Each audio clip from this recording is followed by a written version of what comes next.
In my past life, I was a genius. I was hit by a car and transported to another world. I wanted to live this new life peacefully and uneventfully. I casually enrolled in the #1 school in this other world, planning to be an ordinary new student. Unexpectedly, after just casually writing, I actually became the top student in the entrance exam. The quiet night was shattered by the sound of a slap. I told you I shouldn't have given birth to you. The maid trembled outside the door, listening to the commotion. If it weren't for your man, he was interrupted by a knock on the door. My lord Count, it's almost time to depart. The Count clicked his tongue in disgust and said, useless thing. Lock her in her room and don't let her take a single step out. With that, he turned and left. The maid hurried forward and asked, are you all right, miss? I'll go get a cold compress. Then she rushed away. My name is Lucia. The person who just slapped me was my father. My mother died from complications while giving birth to me, and because of that, my father despises me. But in reality, I'm a transmigrator with memories of my past life. In my previous life, I was a genius who was resented by others. Come on, Mom only has you, you know? You can do this more perfectly, right? My mother from my past life. Just like that, she made me carry all her expectations. I was swept up and used by the desires of others, running in the darkness, entangled in the spider webs of the abyss, until I saw a blinding flash of light and heard a piercing horn. My consciousness had never felt so adrift. I realized I was free, even if it meant death. But I never expected that I would be born into another world with my past memories intact. This time, I want to live a quiet, inconspicuous life. But being confined by my father in this life is absolutely not the life I want. I have to escape. Miss, if you're discovered like this. The maid held up a lantern and looked at me with worry. It's fine. Father won't be back until tomorrow morning, right? I said with a smile. I don't want to live like this for the rest of my life. If I can get into Astria, I can leave this house. I touched my still aching cheek. Then, I pushed open the door to the study, a place my father had forbidden. I left the maid outside to stand guard for me. Astria Academy, the national educational institution of the Eckhard Empire, founded by the great sage, covering swordsmanship, administration, and magic. Students in the top 10 of their class can receive a scholarship. I'll save up the scholarship money, and then after graduation, I'll run away from this house. I followed the tutorial in the book once. I opened my hands, and a white light tinged with rainbow colors was born in my palms. This was my first attempt. I didn't expect to succeed on the first try. The scholarship is in the bag. I breathed a sigh of relief. I flipped through the book, looking for my magic level. The purer the silver light, the higher the magic power, I muttered. So how powerful is rainbow-colored magic? Unfortunately, the book didn't mention it. I couldn't help but worry a little. I was a bit afraid of standing out too much. As the entrance day arrived, I finally saw this renowned academy. It was truly beautiful, but I didn't have time to look around. There would be plenty of time to admire it later. Right now, I needed to hurry to the examination hall. I looked at the paper in my hand, confirming I had arrived at examination hall 6. But when I looked around, there was no one there. Did I arrive too early? Just then, I suddenly heard someone call out, Lucia. I turned around in confusion. The person was bent over, panting for breath. When he looked up, he gave a brilliant smile and asked, "You're Lucia, right? Long time no see." I called out uncertainly, "Liren?" Liren nodded. He continued to ask, "Are you here for the exam too? Administration or magic? It's definitely not swordsmanship, right?" Liren said teasingly, and I could only stare at him blankly. Liren stopped talking and scratched his face. He said awkwardly, "Has it been too long? The last time we saw each other was when we were 10. I let out a laugh, breaking the awkward silence. We quickly became reacquainted. "How have you been?" I asked. "Not bad. But if I can pass the exam, I'll be doing twice as well as I am now," Liren said. "If you pass too, it'll be 3 times better." After saying that, he winked at me. "So you have to pass the exam, okay?" Liren said with a smile. "Of course I'll do well on the exam. The kind of do well where I intentionally get some wrong to just barely pass and get the scholarship. I'll do my best." I clenched my fist and swore to myself. In this life, I'm going to live peacefully and quietly. Until I saw my report card. First place in the practical exam. This can't be a lie, right? Hurry up and tell me it's a lie. Damn it. After confirming I passed the exam, it was the entrance ceremony. The auditorium was noisy. Suddenly, I felt someone tap my shoulder, but when I turned around, I didn't see anyone. When I turned back, Liren suddenly appeared behind me. "Lucia,"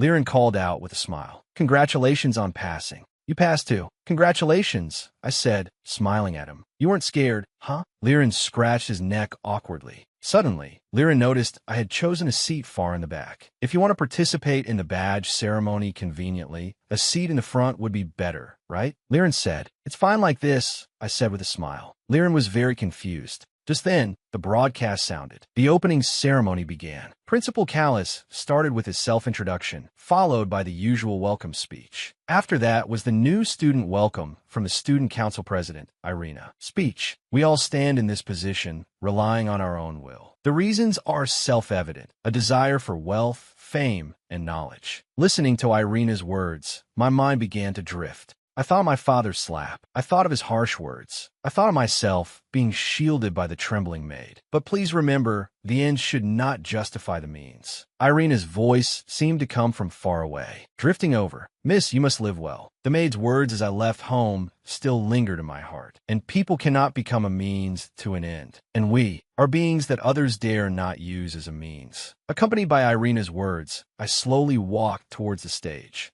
I accepted the badge that represented the academy. In this life, I will no longer be at the mercy of others. When I got to the dormitory, my roommates were already gathered together. Seeing me arrive, they excitedly came forward to greet me. The blonde, blue-eyed girl was named Allie. The constantly smiling brown-haired girl was Melissa. The one with pink hair and pink eyes was Rose. Everyone was very friendly, so I introduced myself first. Just then, Allie looked up and checked the time. Melissa and Rose hurriedly told me to go change. When I came out after changing, they were chatting. Allie was the first to notice me. Allie asked carefully, Lucia, is it because all the dresses were sold out that you couldn't buy a new one? I replied awkwardly, actually, it's because I didn't have enough money. The three of them looked at each other. Rose suddenly clapped her hands and said, well, I have some lace. Want to try it? I quickly refused. After all, it was our first meeting, and I didn't want to trouble them. But Allie stopped me from behind. Allie said with a mischievous smile, just obediently accept our modifications. The three of them worked together to alter my dress. The flying needles and thread made my heart tremble. Finally, they also helped me with my hair. Perfect, the three of them said proudly. After hastily getting everything ready, the four of us scrambled and rushed to the banquet hall. Luckily, we made it just in time. The senior in charge of handing out props at the entrance hadn't left yet. The senior was understanding about our lateness. It's all right, you're freshmen, after all, the senior said as he handed me a mask. I took the mask and stared at him blankly. The senior looked back at me, puzzled. I immediately took the mask awkwardly and lowered my head to put it on. It suits you well, the senior said with a smile. Thank you, I replied, flustered. We're really going to be late if we keep this up. Rose grabbed me with a tug. I glanced back quickly and ran with Rose towards the banquet hall. The banquet hall was surprisingly magnificent. The people inside were all dressed in splendid attire. I can't believe the entrance party is so grand. To everyone who has lit up the night at Astria, hello. From now on, the party officially begins. The host shouted, raising his glass. This year, to welcome the new students, we have prepared a treasure hunt. The host introduced the party's activity. Of course, the treasure won't be given away that easily. If you want to find the treasure, you'll have to find the hidden students and get clues from them. Please remember, the light will turn red near the student council members. Then, the activity began. Is the treasure expensive? The four of us whispered below the stage. Probably. If we sell it, we can supplement our funds, I thought sincerely. Rose immediately ran off excitedly, shouting as she ran, let's go, let's go. The last one to find it treats everyone. Allie and the others followed her out. I was a step behind, planning to look in a different direction.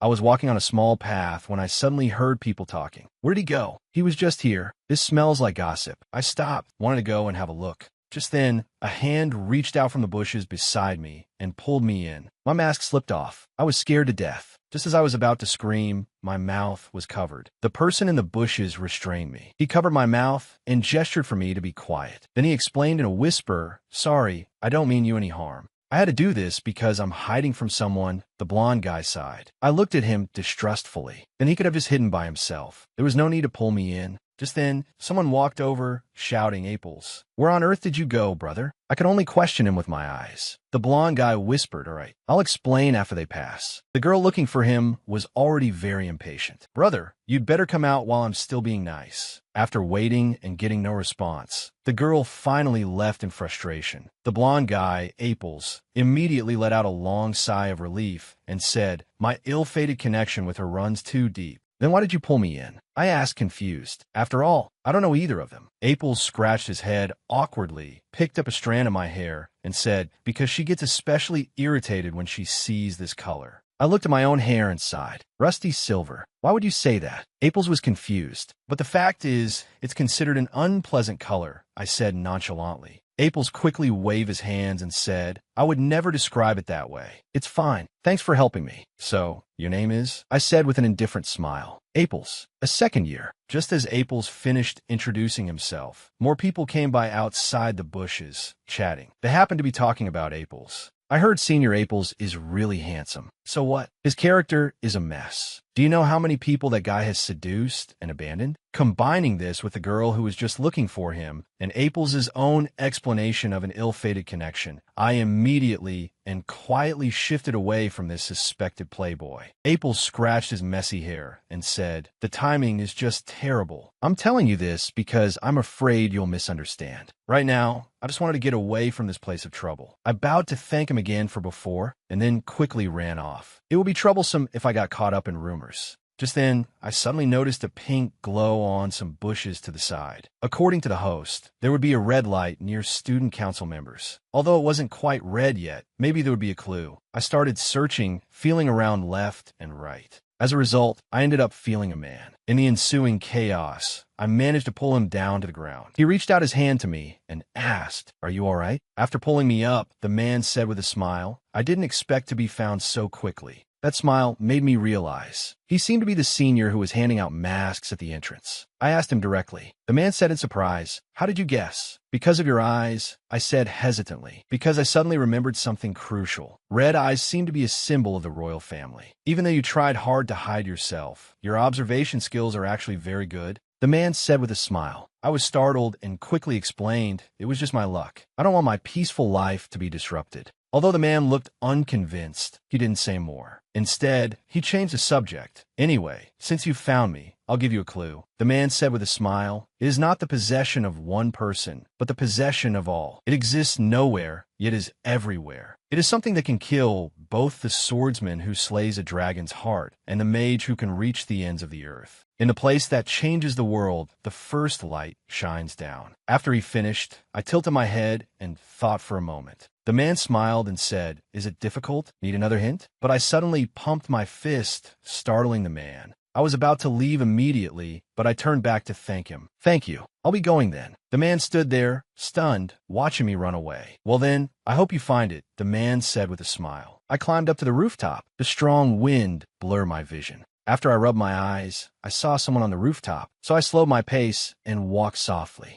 The place where you can see the clock face directly is here. This is the answer to the riddle. It's just placed a bit high. After struggling for 5 minutes, I had to admit my height is my eternal pain. I secretly glanced at the person sleeping on the rooftop. I thought, if no one was here, I could use magic. But if I said I was self-taught, people would be suspicious, right? I debated whether I should try it secretly. Suddenly, a male voice sounded, reciting an incantation. The box containing the treasure landed securely in my hands. I turned around. It was the person who had been sleeping just now. He was awake. If there's nothing else, you should go, the man said. Don't you need this? I asked, a little embarrassed. The man let out a big yawn and said, I just came here to sleep. I looked down at the glittering box and made a decision in less than a second. I thanked him with a brilliant smile. Thank you, then. The man immediately demonstrated what it means to fall asleep in 1 second. I took a deep breath of the rooftop air in admiration. This is great. This way, it's just me and my soon-to-be little fortune. Please be something I can sell for a high price, I prayed as I opened the box. Isn't this the Emperor's treasured sword? I'm going to faint. By the time class started the next day, I was still in a daze. Professor Roger was on the podium, lecturing about the torrent of history, while my thoughts were also swept away by a torrent, not of learning, but of pain. The treasure I worked so hard to find turned out to be a small model of the Emperor's sword. Selling it is illegal. I can't sell it at all. Just then, Professor Roger asked, does anyone know why red eyes are a symbol of the royal family? Complete silence. Professor Roger closed his book, sighed, and said, bonus points for any student who knows. Allie immediately got excited, but unfortunately, she couldn't remember. I immediately leaned over and whispered to her. "Hurry and raise your hand," I said quietly. Allie hesitated for a moment before raising her hand. As a symbol of the truce signed with the dragons, the eyes of both the great sage and the first emperor turned red. "Since then, the royal family has inherited red eyes," Allie said. "That's right. Correct answer," Professor Roger praised. Then he continued from Allie's point, adding, "Because the great sage was alone after he died, only the royal bloodline carried the red eyes. Although not all members of the royal bloodline have red eyes, by tradition, the throne is only inherited by a royal descendant with red eyes." As Professor Roger turned around, Allie looked at me and smiled, mouthing, "Thank you." I smiled back and praised her. "Well done." I didn't notice the classmate behind me was the person who helped me last night. He, however, recognized me. But to him, sleeping was more important. After class, we were walking down the hallway. Rose hugged Melissa from behind and wailed, "My dears, why am I the only one in a different department?" Among the four of us, only Rose was in the swordsmanship department. The other three were in the magic department. "But we can still see each other during meals, can't we?" Melissa comforted her. When we got to the cafeteria, we found a corner and sat down, not noticing a figure secretly approaching. Last night's sleep god plopped down and announced, "I'm eating with you too." I pointed at myself in shock. "With me?" As soon as I said that, Liren also came over with people and sat down. The small table was suddenly overcrowded. Among the people Liren brought, a person with the same brown hair suddenly spoke to Melissa. "I've been looking for you for a while." Melissa exclaimed, "Brother." It turned out to be Melissa's brother, Eugene. We were greatly shocked. The other side was no less surprised. Looking at them, they really were twins. "There are two people with such beauty?" The black-haired boy Liren brought exclaimed. Allie nodded repeatedly. Melissa said awkwardly, "Don't overpraise us." I immediately retorted, "How is that an overpraise?" Allie kept nodding. The sleep god was still chewing away at the side. Although the cafeteria was noisy, you could still see many people paying attention to the beautiful twins. Melissa gave an embarrassed smile. Just then, a discordant voice rang out. "They're just commoners. What's there to look at?" I turned my head. It was her, the one Aples was hiding from in the bushes last night. The white-haired girl who supposedly hates my hair color. Allie said angrily, "What? Does being highborn make you so great?" "I hate people like that the most. But we have different statuses, and we get along just fine, don't we?" Melissa soothed. "Look, Liren and Lucia, don't ignore me just because I'm a commoner." Allie grumbled, but didn't say anything more. As for me, I sighed inwardly, because to me, my own family is terrifying. In the afternoon, everyone went to the training grounds to practice using magic. Allie said dejectedly, "I can't even get a feel for gathering magic power. How about we practice one by one?" I suggested. The reason we were gathered here to practice was because in a previous practical class, the magic Melissa had painstakingly gathered was easily dispelled by Instructor Malik with a snap of his fingers.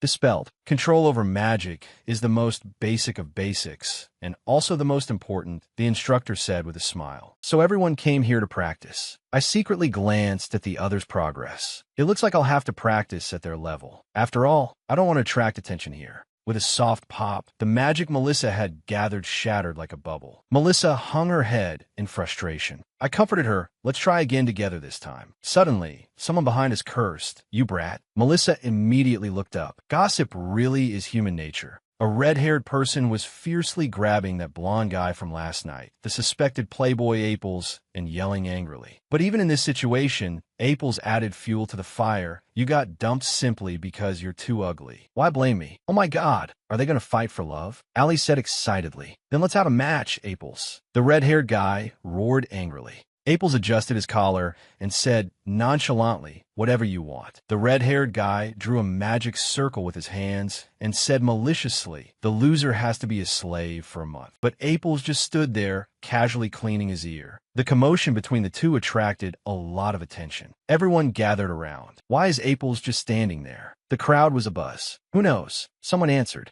But I could see a faint glow surrounding Aples. It was magic power. "It seems he's not just standing there blankly," I muttered to myself. But Allie turned her head and asked me, "What are you saying?" I was startled. "Don't tell me I'm the only one who can see that light." At this moment, the red-haired guy finally finished drawing his magic circle. He said menacingly, "That leisurely attitude of yours is about to end, Aples." Apels let out a laugh and made the same gesture as Instructor Malik. A snap of his fingers. The magic circle the red-haired guy had spent so long drawing was like smoke and dissipated. The red-haired guy was shocked. What? What is this? Apels opened his palm. The magic circle that was in the red-haired guy's hands had already changed masters. Apels said lightly, I just took control of your magic. Needless to say, the red-haired guy was easily defeated. Melissa remarked, now I know why control over magic is so important. I also sighed exactly. Apels walked up to the red-haired guy and said, you said the loser has to do as they're told, right? The red-haired guy coughed, clutching his shoulder, unable to speak. Apels raised his head, his gaze looking forward, and suddenly let out a sound of pleasant surprise. And standing right in front of him happened to be us, the onlookers. A bad feeling immediately welled up in my heart. I pulled the other two and squeezed into the crowd, ignoring Apels telling us to wait. Anyway, he doesn't know my name, so that means we're strangers. Ignoring Apels' dumbfounded look, he then scratched his head and sighed. I missed my chance. Meanwhile, Allie was asking me, where are we going? I stammered, unable to find a good excuse. Just then, I suddenly noticed a perfect excuse nearby. A beautiful flower blooming in a green bush. The flower was very red, and its leaves were green. I immediately forced an explanation. Aha, look at the flower. I wanted to come see how beautifully it's blooming. But the flower actually moved. Isn't this a tray flower? Allie exclaimed. Is this the first time you've seen one? I was confused. Tray flower? I've never heard of it. Allie said in surprise. You don't know? It's a type of flower that only blooms at the academy. Melissa also added with an expectant look, when the tray flowers bloom, it means the ranking battle between the magic department and the swordsmanship department is about to begin. Oh my, you really don't care about school events at all, do you? The two of them sighed deeply. Depending on a ranking, the level of internship you can get is also different. This is a very important event, Allie said seriously. Then are we participating too? I asked weakly. The two of them exchanged a look and sighed again. First years can only observe. I wiped my sweat and said awkwardly, I see. I touched the tray flower. My focus wasn't on the ranking battle, but on the magic power that enveloped the flowers as they bloomed. Why did the flowers bloom? A few days later, the ranking battle was held as scheduled. So, since we did our dorm trio gain a sleep god, I suddenly saw a familiar face. That senior who handed out the masks. He's in the administration department. So why is he at the competition grounds? I muttered under my breath. But the sleep god sleeping on my shoulder suddenly said, because he's in the student council, he also helps manage the ranking battles. I hurriedly apologized. Did I wake you? Sorry. Although I didn't know why I was apologizing. It was obvious the sleep god didn't know why I was apologizing either. It's fine. After saying these two words, the sleep god burned out again, his head slumping down in a second. The venue suddenly erupted in a huge, excited roar. I took a closer look. It was Apels. Allie also leaned over and whispered excitedly. He's seriously super famous. Both his face and his skills are outstanding. Does he even have fans in our class? Is that so? I slowly leaned back, vowing to stay far, far away from this popular guy.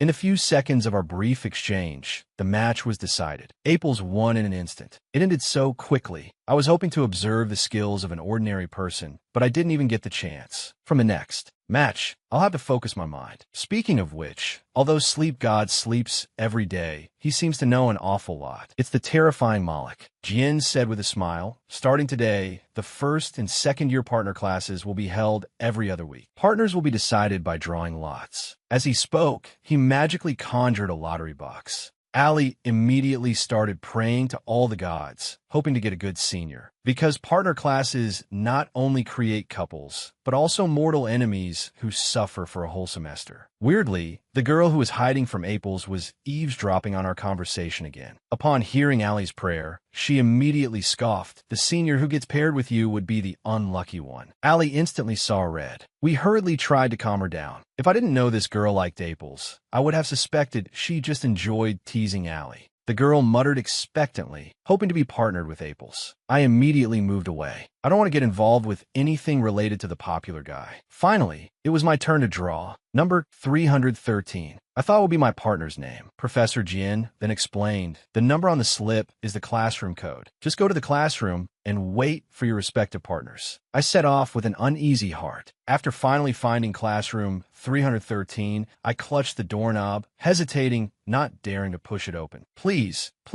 just give me an ordinary person. It absolutely can't be Aples or any other famous person. After a long mental preparation, I pushed open the door. Oh, for crying out loud. I must have opened the door the wrong way. I slammed the door shut with a bang. I didn't dare open my eyes, hoping it was a hallucination. Am I actually the reincarnation of a jinx god? I wasn't some genius in my past life, was I? I must have been a jinx fungus. I must have seen it wrong. Maybe it was just a blonde guy. There are plenty of people with the same hair color. I quietly pushed the door open again, but knew I'd be blocked right at the door. I couldn't deceive myself anymore. I was petrified. Hello, I greeted stiffly. Hello there. We meet again, April said with a smile. On the surface, I wore an awkward but polite smile. In reality, I had been dead for a while. Is that so? Aha, where did we meet? I thought of how I had fled the training grounds last time. Never mind, it's fine. Aren't you coming in? Aples asked, leaning against the door. I quickly shook my head. I don't want to be in the same room with someone like him. Are we just greeting each other today? Now that we've met, I'll be going. Then I turned and ran, wishing I had 4 legs to run faster. You're being a little too obvious about avoiding me, Aples sighed. Another day, another hearty meal. After eating our fill, it was naturally time for a walk. As our group was walking through the garden, Allie suddenly said, "It's time to decide on a club." Since we had nothing better to do, we decided to go have a look. Rose is going to combat type club. Melissa is going to learn handicrafts. Once a club is decided, you can't change it until graduation. So I have to choose very carefully. Combat is a no-go. I'm afraid I'll stand out too much. Handicrafts are also a no-go. That stuff is too expensive. That only leaves the library club. Just as I was about to grab this hard-won application form that perfectly met my slacker standards, Sleep God's hand also landed on the form. Sorry, Sleep God. You should leave the slacker opportunity to me. I tried hard to pull the form towards me, but it was clear he didn't want to give up either. Then let's have a duel between slackers. Just as I was getting fired up, Sleep God suddenly said, "Can't we just each take one?" Aha, right. I was so embarrassed I wanted to find a hole to crawl into. He handed me an application form. I took it sheepishly, saying, "I've been a bit out of it lately. Sorry, maybe it's spring fever." Hearing Sleep God say that, I teased, "Isn't that just you? You're sleepy even when it's not spring, right? Shall we go to the library together now?" But he turned his face away, his cheeks puffed out. He actually got angry. It was only on the way that I found out he's actually only 15. Although Astria admits students regardless of age, it's still surprising for a 15-year-old to enroll. The rule is that you can enroll from age 16, but it's generally difficult to have the required skill level. Generally. But at the entrance ceremony, he used magic to help me. Did his family already have him study ahead? The moment I thought of this possibility, it felt as if a pair of hands from the past were viciously choking my neck. Naily, you could do better, can't you?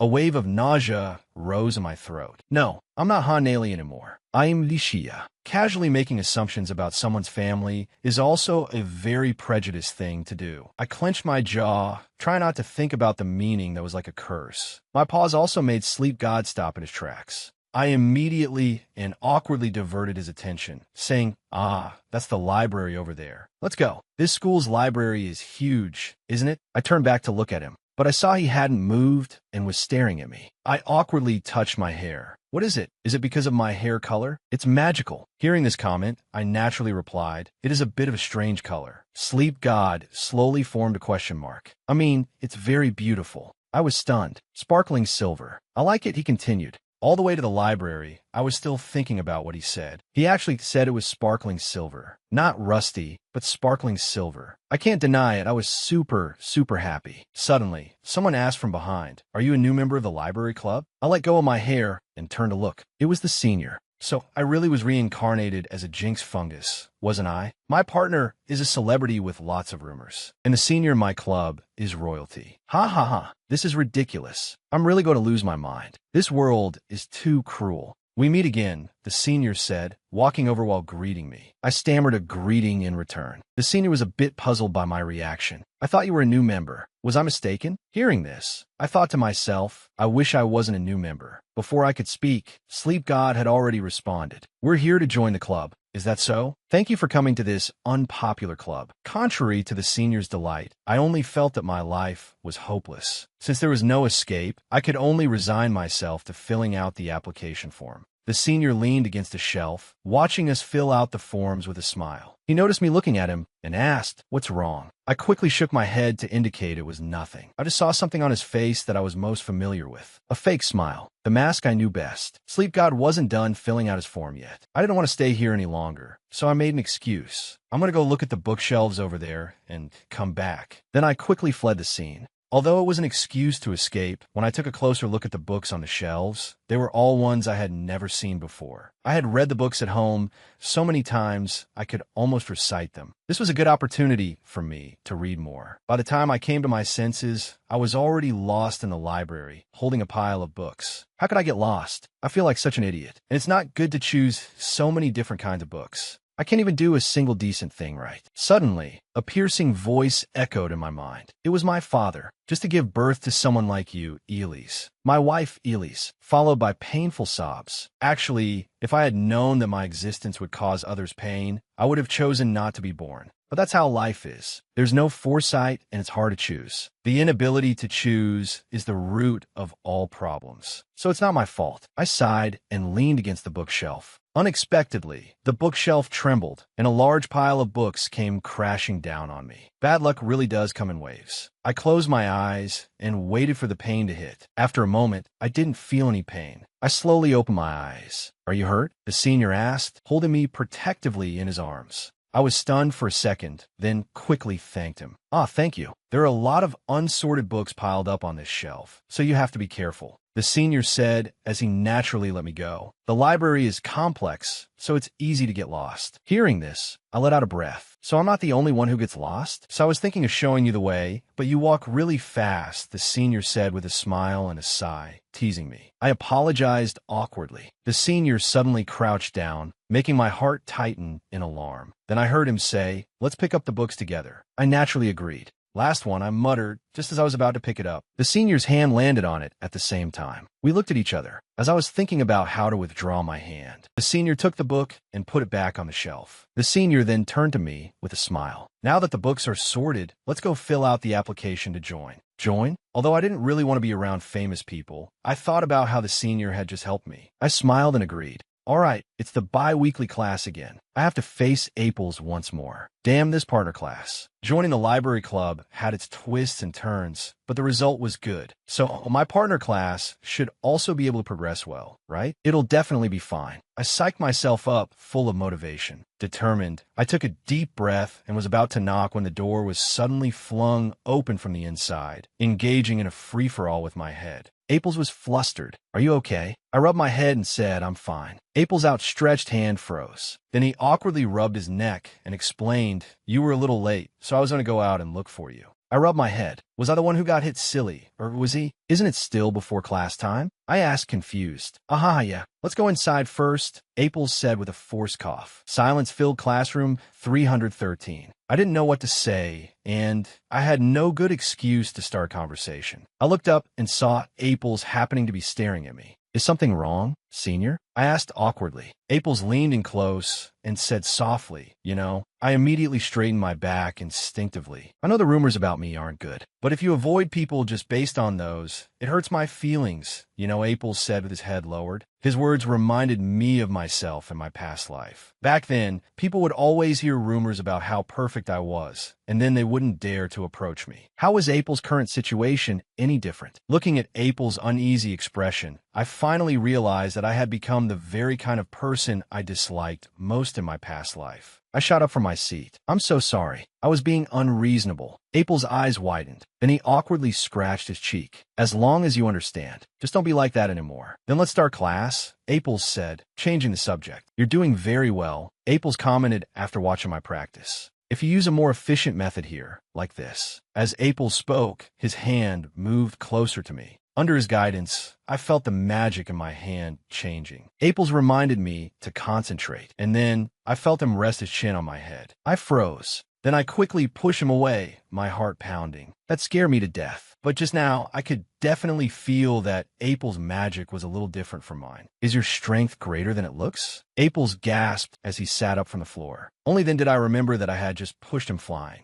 I'm sorry. I quickly apologized. It's fine, Aples said helplessly. Aples got up and dusted himself off, saying, I'm only saying this because I don't want you to misunderstand. I'm not the kind of person who would hug you with ill intentions. Oh, I know. That's not why I was startled, I said awkwardly. How am I supposed to explain that I have a heart that doesn't want to be famous? I'm really sorry. I could only apologize repeatedly, trying to make him feel my deep remorse. Aples waved his hand. It's really fine. To be honest, I was a little startled too. Where I couldn't see, Aples' ears quietly turned red. He thought to himself, why do I get so flustered talking to a girl with our faces so close? A little later, I quietly came to the library. I wanted to look up information about that special magic fluctuation when Aples leaned in close. Because I wasn't sure if this was a special phenomenon, I even specifically sent the helpful senior away. Now, no one should be here. I let out a long breath. Now I don't have to worry about exposing anything. According to the book, for people with strong magic affinity, the surrounding magic can be assimilated by their personal emotions. Magic with killing intent and malice will cause harm to the surroundings. Then good intentions and love would naturally do the opposite. So just now, it must have been Aples assimilating the magic. Although I don't know what emotion it was, it means I need to be even more careful. My ability to directly see magic, which surpasses mere perception, is not an ordinary thing. If I get discovered because of magic assimilation, I'm done for.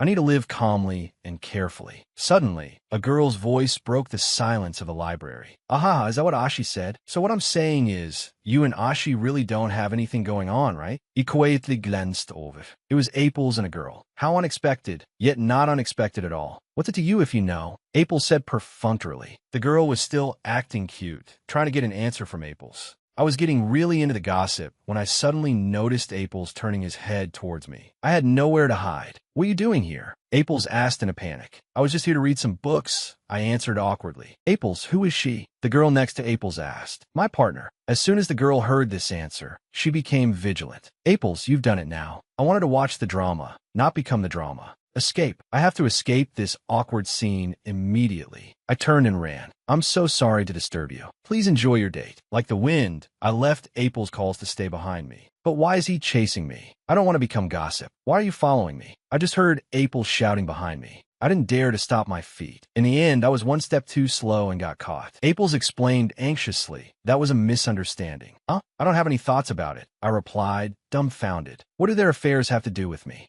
I moved my wrist. He was gripping me very tightly. I could only use a bit more force to try and free my hand. As a result of the force, and thanks to the shiny, reflective floor, my foot slipped. I was caught by the senior again. This familiar rescue scene. The senior pried Aples' hand off me, then questioned Aples with a displeased look. Aren't you being very prejudiced? Aples was stunned. He rubbed his hand. The senior smiled at me and said, I came back late. I was just about to come get you. I apologized profusely. Aples questioned him with a look of displeasure. No, wait a minute. What are you doing right now? The senior retorted, not to be outdone. I think that's what I should be asking you. Grabbing someone's hand without their permission, even after they told you to let go. What do you think you're doing? Aples looked annoyed, but couldn't say anything. I was standing on the side, completely unable to get a word in. Ladies, this is the kind of chaotic battlefield we love to see. But it would be better if I wasn't the one in the middle of it. I'm sorry, I was a little flustered, so. Before Aples could finish, the senior immediately cut him off, saying, you've apologized, so you can go now, right? That's not what Aples, furious, was about to continue speaking when he was cut off by the senior again. This time, the senior didn't even look at Aples. Instead, he said to me, sorry for just interfering like that. Of course, I couldn't accept that apology. On the contrary, I had to thank him for helping me. From an angle I couldn't see, the senior shot a provocative glance at Aples, while gently saying to me, that's great then.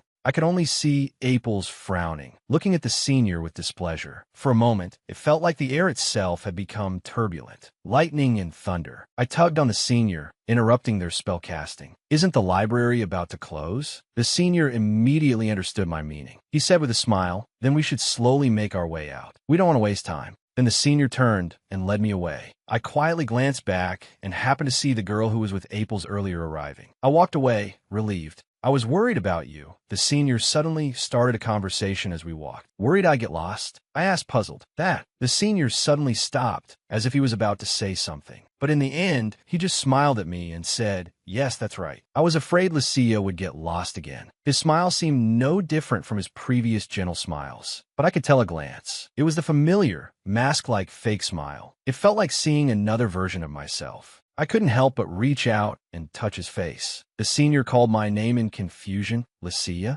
Only then did I realize what I was doing. I immediately pulled my hand back and quickly apologized. The senior showed a genuine smile. It's okay. More importantly, it seems my expression has been found out. Is that so? I stammered, unable to find the right words. I couldn't possibly say, you're practically a carbon copy of me, could I? But the senior clearly didn't need my excuses. I thought I was hiding it well. You have a good eye. The senior praised me. I subconsciously touched my own face. After all, I'm the same. We both wear the same mask. How can we not recognize each other? The senior suddenly turned back and asked, Lucia, you'll keep my secret from me, right? I was stunned for a moment, then quickened my pace to walk alongside the senior. Of course. I'll keep the senior's secret safe. I'll protect your secret too, Lucia's secret. The senior chuckled. Huh? I turned back, surprised. Then I also let out a genuine laugh. So I was found out too. This feeling of meeting a kindred spirit is really nice. You look good when you smile genuinely, the senior praised. You too, senior. I praised back. It feels so good to laugh genuinely. Although the world is cruel, at least between the two of us, we both have a chance to take off our masks and breathe for a while. The next morning, Allie and Melissa dragged me to the classroom for self-study. Sleep God silently appeared and fell asleep on my shoulder again. If you're just going to sleep anyway, why even come to self-study? I grumbled under my breath. Because it's comfortable here. Who knew Sleep God would actually reply to me? It startled me. How are you awake? I asked awkwardly. Because you talked to me. So I woke up, Sleep God replied, swaying with his arms crossed. What? He's not awake at all, is he? I laughed naturally. Then I suddenly realized. It feels more natural to laugh now. Is it because I talked with the senior? I touched my face, a little incredulous.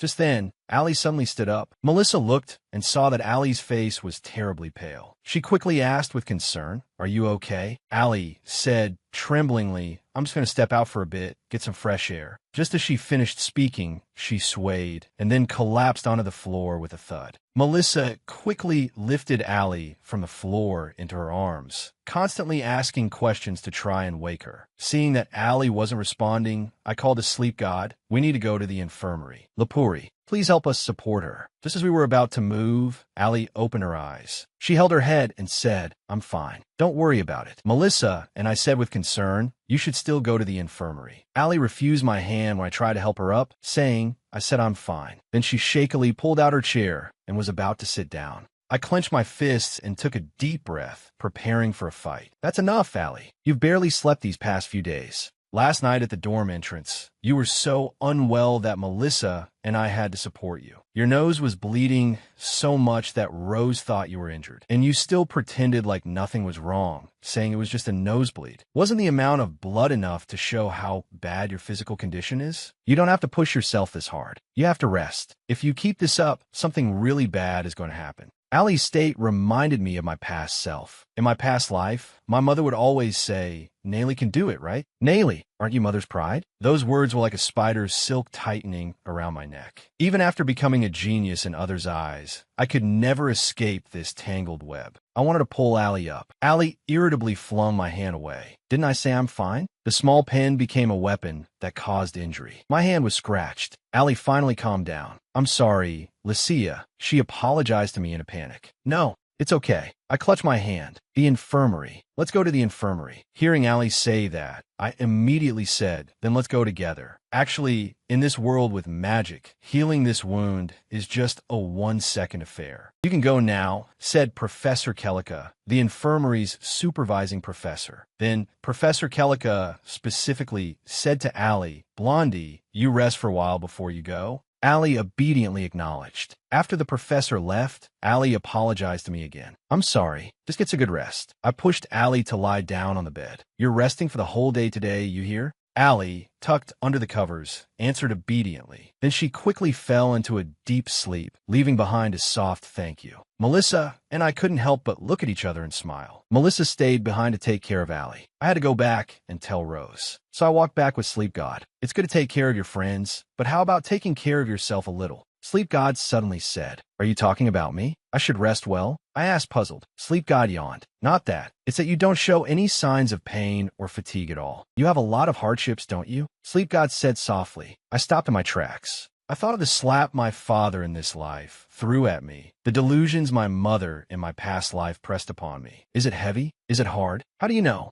I asked. Me? Why do you think? Sleep God turned back and smiled. Because I'm always by your side. Sleep God smiled faintly. I was stunned. What does that mean? Because you're always next to me, so I saw it. I saw your anxiety. Without letting me wonder for too long, Sleep God explained it himself. It was only then that I realized. It's true. He has always been next to me. I scratched my cheek awkwardly. I thought it wasn't that obvious. Have I been seen through by 2 people in just 2 days? Don't worry, it barely shows. Sleep God turned back to comfort me. I smiled. It was the partner class week again. This time I arrived a little early. Since I had nothing better to do, I decided to review. If the application of magic is demanding, then what level of skill should I display? Suddenly, someone pushed open the door, startling me. The magic in my hand dissipated like smoke. What's going on? You're so early, April said, surprised. Because the senior is always the first to arrive and wait for me. I felt bad, I explained. I'm sorry about that time, April said suddenly. I waited in confusion for him to continue. For grabbing your wrist. I expressed my confusion. Didn't you already apologize for that? April's hurriedly explained that apology. Did it seem like I was just shifting the blame? Of course, I'm not saying I wasn't sincere then. And of course now too. As April spoke, he couldn't stop himself from tapping on the table. I smiled and interrupted him. I'm stuck on a few things. Could you help me take a look? April's quietly let out a sigh of relief. Study time. I followed April's guidance. Step by step, I condensed and controlled the magic in my hands. Success. Your illusion magic is quite impressive. Other first-year students have trouble even making a sphere, April's praised. But why a tray of flour? April's patted my head. The tray of flour left a deep impression on me, I replied. At that time, the magic attached to the tray of flour. What exactly was it? This question still lingered in my mind. So when choosing an object to conjure, the tray of flour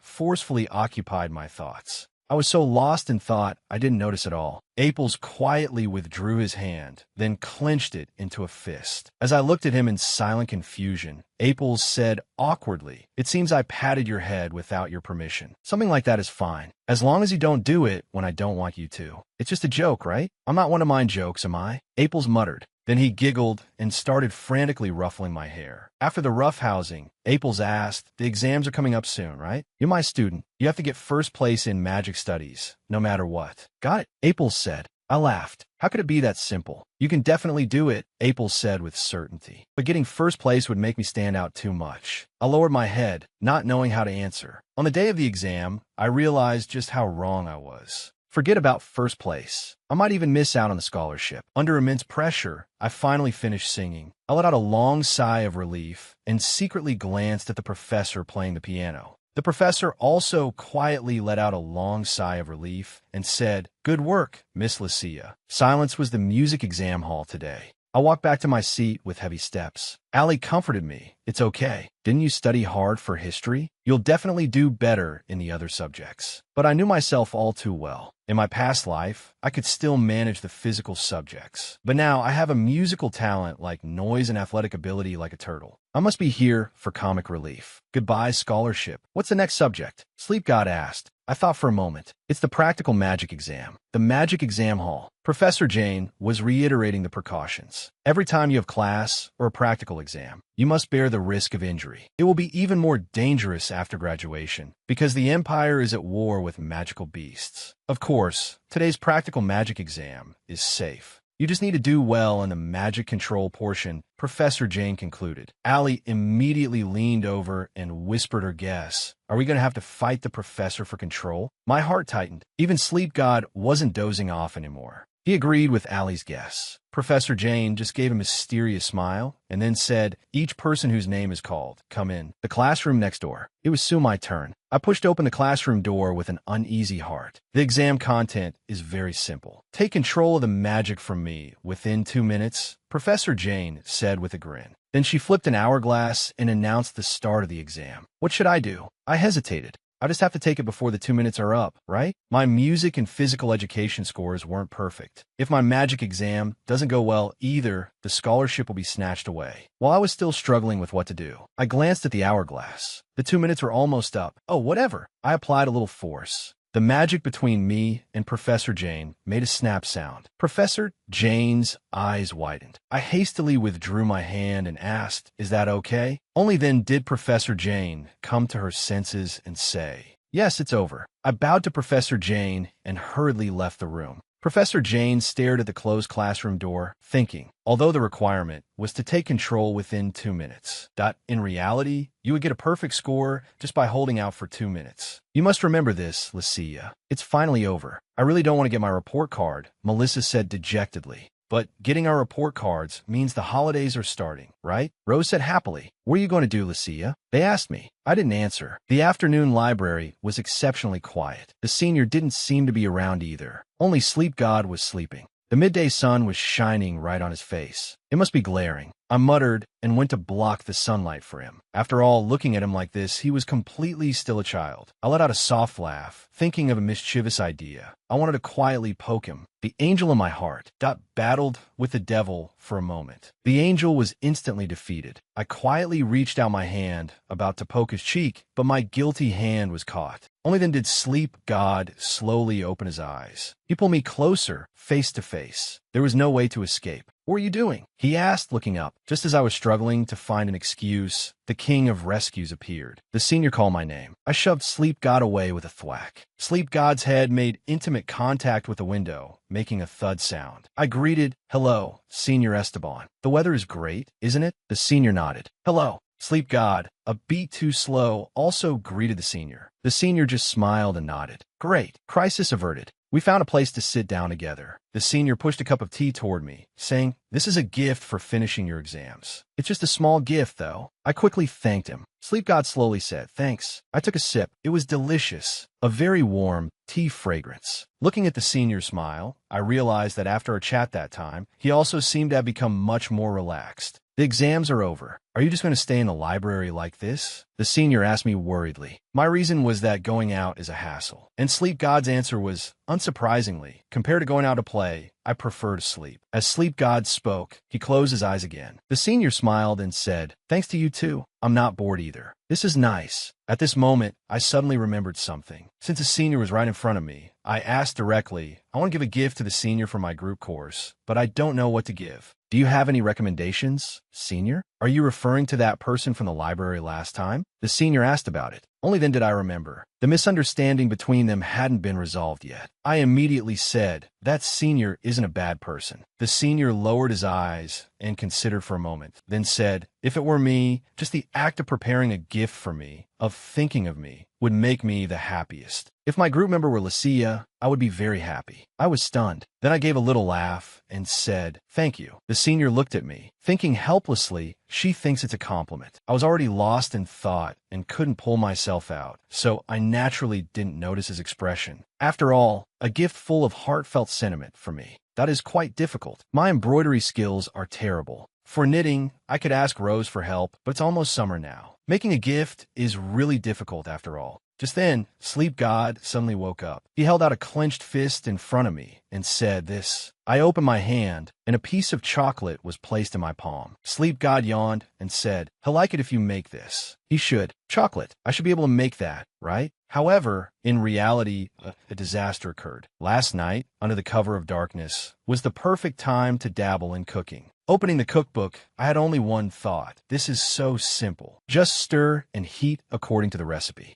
And I would be rewarded with black, solidified charcoal. This is totally charcoal, isn't it? I brought it with me, but maybe I should just throw it out the window right now. Just as I was about to make a move, the classroom door slammed open with a bang. I immediately hid my hands behind my back. What are you doing? You weren't showing up, so I came to find you, April said. I clutched the box tightly. I was thinking about how to secretly throw the box away. Just then, April seemed to have spotted something. He turned and pointed into the distance, saying in surprise, "What's that?" The moment I turned my head, the box vanished. What a trickster, luring the tiger out of the mountains. Wait, wait. When I came to my senses, I hurriedly tried to stop him. Aples held up the box and asked me what gift. Seeing that he was about to open it, I trembled and said, "Don't. Please give it back to me." I wanted to struggle one last time, but the damn height difference stood in my way. No use. Is this for me? Aples asked. Yes, I replied. I am doomed. Utterly doomed. I made it myself. My voice buzzed as quietly as a mosquito. What? It's really for me? And you made it yourself? Aples' tone sounded very surprised. Oh dear, I really didn't expect his reaction to be so big. I thought he'd be used to receiving gifts. Then I can do as I please, right? Aples said, unwrapping the package with lightning speed. He didn't give me any chance to react. My meticulously crafted charcoal made its dark debut. You don't have to eat it, I said awkwardly. But Aples took a piece and popped it into his mouth, saying, "Didn't you say you made it yourself? I have to eat it." I prayed desperately. I no longer hoped for it to taste good. I just hoped it wasn't poisonous. But then Aples stopped chewing. But he didn't say anything. I peeked open one eye. He's not going to faint, is he? Should I carry him to the infirmary?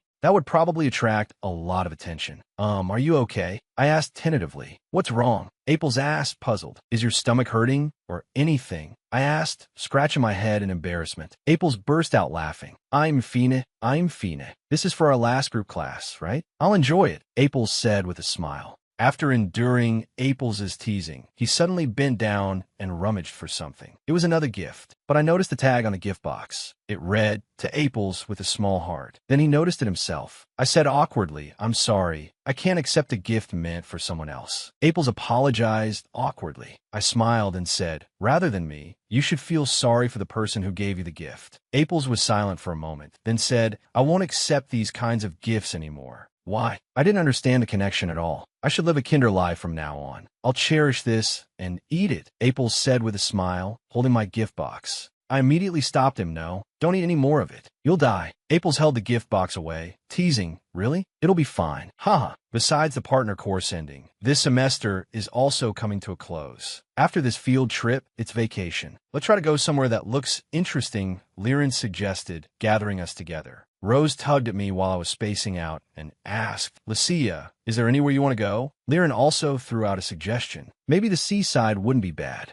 Rose, on the other hand, suggested enthusiastically the mountains would be great too. Then the two of them stared at me with their big, watery eyes. It was a double critical hit of cuteness. I immediately surrendered. I'm fine with anywhere. It's fine to go wherever you want to go. Liren and Rose looked at each other. Rose shrugged and sighed. If you say so, then there's no helping it. Just then, another guy, Leo, pointed at a painting and said, how about here? Liren and Rose immediately crowded over. Where? Oh, that looks nice. I also went over to take a look. The Temple of Ball? Now that the destination was set, it was time to form groups. The entire first-year squad was mobilized. Liren and Leo were in a group. Rose and Allie were in a group. And I was with sleep god Lapuri. Then, according to our groups, we entered the teleportation magic circle. The magical world is so convenient. You can go to faraway places in an instant. In what felt like the blink of an eye, we saw the sea. This is the smell of sunshine, the ocean, and freedom. Allie came over and patted me. This is the first time I've seen you look so happy. Really? I asked back, embarrassed. Then I pointed to the other three who had already gone wild. Look, they're excited too. Thanks to Allie's thunderous methods, she finally managed to gather everyone at the temple entrance. Liren looked at the weather temple and asked, is this thing really not going to collapse? Rose, however, directly slipped through one of the palace doors. Leo reminded us, there's a semi-permanent preservation magic set up here. Liren hurriedly followed the group. Allie suggested, let's go check out the upper part of the temple. I naturally agreed. When we got to the top, we found that Sleep God was already standing there. Lapuri, When did you get here? Only after Allie asked did Sleep God turn around and say just now. I looked at the magnificent mural on the temple wall, marveling. So this is the beginning of the founding myth. A founding myth in a stronghold of the Kalem tribe. How strange. And the reason I had this thought was because in history, 1,000 years ago, the magical beast driven to the east by the great sage were the Kalem tribe. They called themselves the true gods. And then there were the followers who followed them. Chocolate. Suddenly, a chill ran through me. I hugged myself and asked worriedly, a Chocolate wouldn't appear here, would it? Sleep God yawned and said something that scared me in a calm tone. Then the kids who went downstairs would be in danger. I moved closer to observe the mural. My hand rested on the wall. Suddenly, my vision darkened. Only the mural was so clear. I felt a strange magic, like a snake coiling around me, bone-chillingly cold and impossible to shake off. I struggled violently and broke free from that state, falling to the ground. Sleep God immediately rushed over. Are you okay? Allie also hurried over to check on me. Sitting on the ground, I was fine. I'm Euphine. But just now, in the mural, I heard. Allie naturally placed her hand on the mural as well, but nothing happened. Allie also said, there's nothing. I immediately realized this was another magic that only I could feel, just like the flowers at the academy. I smiled and said, looks like I was mistaken. Then I asked Sleep God to help me up. Just then, Liren shouted from downstairs, kids, it's time to head back slowly. They walked ahead. They chattered noisily about the report cards. I turned back to look at the mural one more time. I don't know why I can feel those magics time and time again. It's like some kind of attraction, some kind of hint. But I hope these things are like a dirty corner of a shirt that can be easily cleaned. I want to live a peaceful life. That is my pursuit. The report card is in my hands. I can finally breathe a sigh of relief. Thankfully, I was just within the scholarship range. Next, I need to start creating a fake identity. Lucia. Allie came running over, calling out anxiously. She grabbed my shoulders with a clap and shouted seriously, listen to me. I asked with a bewildered look, what's wrong? Allie stammered, unable to speak. My heart instantly jumped into my throat. But then she suddenly said, as if spring had bloomed, I got first place in the exams this time. The whole dormitory erupted. I grabbed Allie's hands with a clap, happy for her. Rose rushed over to hug Allie and praised her. Wow, that's amazing. You really worked so hard. Melissa also smiled and said, I knew you could get first place. You'll definitely be popular when you go home with this grade, right? But then, the originally happy Allie suddenly flinched, and her expression turned grim. Then she said uncertainly, maybe. On Allie's face, I saw the me from my past life. Rose changed the subject. I definitely have no hope. It's a good thing the school rules require confidentiality. Melissa smiled and said, but it's great just to be able to go home. Then she noticed me spacing out and asked, Lucia, you're going home too, right? I was snapped back to my senses. Home? Is that a home? The thought of it sent a chill through my heart. I said awkwardly, I want to stay in the dorm. Rose immediately said, won't you be bored? But I felt that with the library, I wouldn't be bored. Melissa grabbed my hand and invited, Lucia, if you don't mind, would you like to come to my house for the holidays? My mouth fell open in surprise. Melissa said gently, I feel like it would be better to spend the holidays together. I avoided her gentle gaze and replied, I'll think about it. Sitting in the library, I was still thinking about Melissa's proposal. I didn't even notice the senior calling me. It wasn't until I felt someone touch my hair that a familiar voice came from my ear. Lucia, is something wrong? Senior, when did you get here? I asked shocked. About half an hour ago, probably, the senior answered after a moment's thought. Just as I was feeling embarrassed, the senior smiled and said, just kidding. Then he asked, so, is something troubling you? I lowered my head and said shyly, well, a friend invited me to her house. But what if I go to my friend's house and bother them? By the way, senior, why are you still at school? The holidays have already started, I asked, looking at the senior. The senior smiled and said, because it's awkward in the palace. And with the struggle for the throne, the atmosphere isn't very relaxed. I comforted him. I'm also staying because it's uncomfortable to go home. It's lucky I'm not alone. You said you received an invitation from a friend, right? The senior said suddenly. I looked at him. The senior also looked at me and said, meeting you, Lucia, you seem even better in person than I imagined. You're warm and thoughtful, so you don't need to worry at all about going to your friend's place. After speaking, the senior gave me a slight smile. I stood up abruptly. I seemed to have a little more courage. Thank you for your help, senior. I thank him happily. I'm glad I could help, the senior also said with a smile. Lucia, have a wonderful holiday. But in fact, I didn't go to Melissa's house. The senior's words gave me courage, but it was the courage to go to another place. Just as I was about to go up the steps, a voice sounded from behind me, Miss Lucia. Then came the sound of something heavy falling to the ground. Miss, the maid called out blankly. Then she came to her senses, lunged forward, and hugged me. Why didn't you write a single letter? I know you're busy, but were you afraid I'd see news of you as a bother? The maid accused me, crying aggrievedly. If that's the case, I'll be really sad. I guiltily looked away, laughing nervously. Soon, the maid composed herself, gathered her things, and said, if you had contacted me beforehand, I would have prepared something. It's okay. I just came to see you, I said, not really minding. The maid smiled and turned back. Don't be like that. At least have a meal before you go. It was warm, like the feeling of family. Okay, I agreed happily. Are you working in the laundry now? I asked, my heart aching as I watched her carry a basket. That's right, the maid said, not seeming to mind. Let's go. It was warm, like the feeling of family. Okay, I agreed happily. Are you working in the laundry now? I asked, my heart aching as I watched her carry a basket. That's right, the maid said, not seeming to mind. But my heart ached for her. She was assigned to the most difficult place. It must have been my father's doing. The maid pushed open a door, not noticing the sound it made. A loud bang attracted someone's attention. Miss, the butler turned his head and shouted in shock. Then he bowed to me. You've returned. I immediately stopped him. I'm just visiting for a moment. I'll be leaving soon. Just then, another figure approached from a distance, saying as she walked, did you say, miss? What's wrong? Oh my goodness. The maid came closer, completely shocked. Miss, how could you not contact us? Before she could finish, I said, that's why I said I'm leaving soon. I was afraid of causing them trouble. The maid patted my back and said, don't be like that. Everyone is just too happy. Happy? The maid poured me a cup of tea. I fiddled with the teacup uneasily and asked, are you okay? With your life and all that. The maid smiled slightly. I'm doing well. My body is a little tired, but my spirits are high. The butler and the maid are both very good to me. Good to you? Why? I was a little confused. The maid immediately bent down and waved her hand, signaling me to lean closer. Then she whispered, they're probably curious about news of you, miss. That was an answer I hadn't expected. Everyone likes you, Mississippi. They just don't show it because they're wary of the master. So you might not know, the maid explained in a low voice.